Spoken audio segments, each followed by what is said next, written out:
What are the biggest risks that landlords face that they often underestimate? What we find is that landlords understand where they are today, the risks in their portfolio. They understand the risks of not having properties rented out all the time. What we really struggle to get them to see is actually what's going to happen. So if you're an owner of a property portfolio in a limited company, do you understand what's going to happen from a tax perspective when you pass away? Do you understand how long you've got to pay certain things? Do you understand how much cash or liquidity you're going to need quickly? Also, if there's more than one owner in that limited company, which is what we're seeing more and more of now, what succession plan have you got in place? Where are the funds coming from to enable that buyout to take place?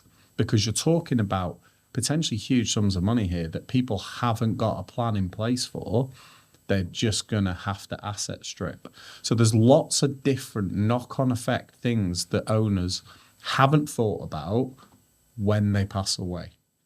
And it's the practicalities of it as well, because let's face it, if you've got a family that's grieving, the last thing that they're going to want to do is try and navigate the minefield that can potentially be, in a situation where you don't have that liquidity that's really important. Exactly. So you're putting somebody in a position that they're not used to. So they're going to have to take over control of that business. They're going to have to find a way to raise capital, because that's what you're going to need, because you're going to have to pay. What happens if there's, some of the lenders decide that they want, to recall those loans? Then what?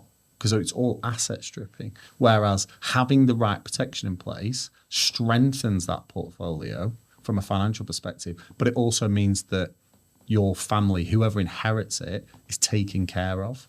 Because let's face it, not every family is going to want to take over the management and running of that portfolio either, necessarily. Exactly.